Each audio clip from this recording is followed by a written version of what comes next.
McCloskey is a curious George whose passions are travel, writing, food, drink, books, and his freaky wifey. He's a 2006 graduate of the writing program of the University of Pittsburgh at Greensburg and a current creative nonfiction student in the MFA program here at the University of Pittsburgh in Oakland. His writing has appeared in Travel, National Geographic's Glimpse, Matador Network, and elsewhere. Tyler McCloskey.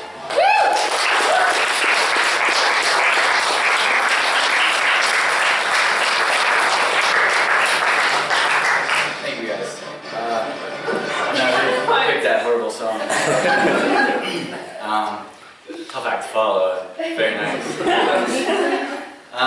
So I'm just going to read a short piece from a directed study that I did over the summer, and it's called Desire Path.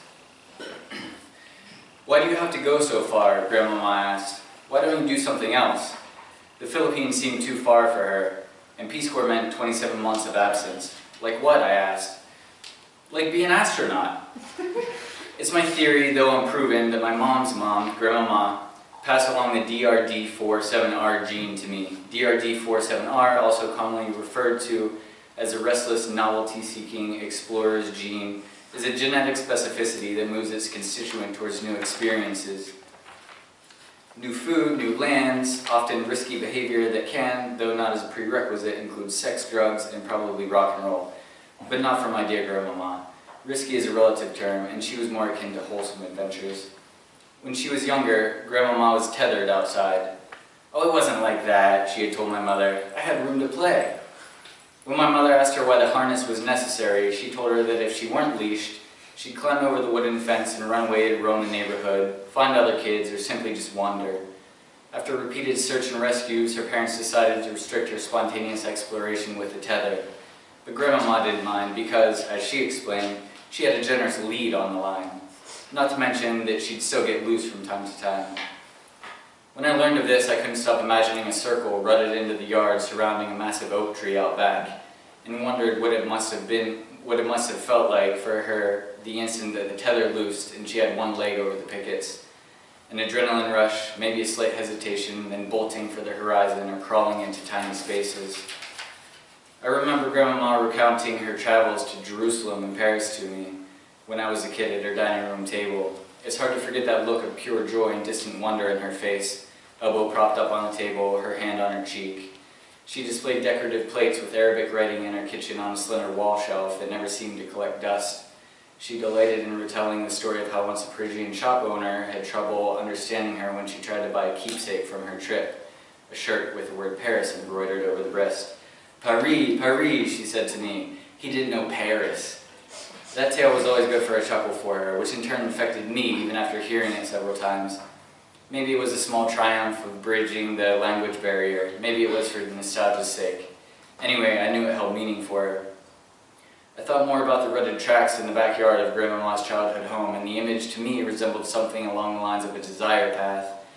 Also known as a bootleg trail or a desire line, there are those roots worn into the earth from repeated use, an alternative from A to B, a shortcut, an abbreviated derive. I could almost see the path circling the oak tree, then skittering over a fence and through a field into perhaps a thicket where the desire path veined out through the woods, an archaeological testimony to her wanderlust. The world is your oyster, Grandmama would tell me again and again after hearing of my travels in the Amazon, the Andes, and deep under the Sulu Sea. I was in Lixir, Morocco, getting ready to pass through Mauritania onto Senegal when I received news of Grandmama's death. I gave my travel buddy a bear hug and boarded a bus for Casablanca, where I Skyped with my mom and cried on the train station's tile floor in front of other weary-eyed travelers at 3 in the morning. Waiting for the red-eye rail, I thought of my own desire paths worn into the world. My footprints across the spines of sand dunes in the Western Sahara swept away grain by grain in historical gusts. Places that I thought I'd never be and places I could only ever dream of. It was in the Philippines that I giddily entered a contest to go to outer space. A seed surely planted by Grandmama. But from Casablanca to Madrid to Heathrow to New York, I wore a new path back to a familiar place. When I got off the plane and through customs at JFK, I unwittingly walked right past my mother as if I were a stranger. She didn't recognize me with my 3-month beard shaking out a dusting of sand with each step. Later she told me that she looked me right in the face as I passed her and thought, well, he's a handsome guy, and kept searching for me in the travelers spilling through the gates. Her youngest son wasn't as easily recognizable as before. Becoming untethered has its impacts. Desire paths can sometimes become overgrown, swallowed by neglect or apathy or conformity, but hints usually remain. Birds cling and spores hitchhike.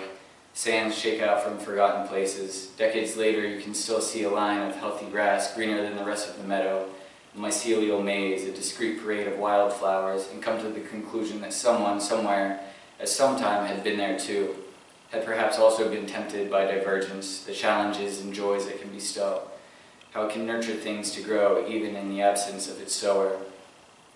I imagine the lot out back of Grandmama's childhood home, the ruts she treaded into the earth long overgrown. I imagine that every spring, starting just on the other side of the wooden fence, there's a thread of local wildflowers, perennial goldenrod and forget-me-nots, swaying in the field. I imagine her fingertips grazing the tops of high grasses as she bounds, drawn to a new experience in a blinding sunset.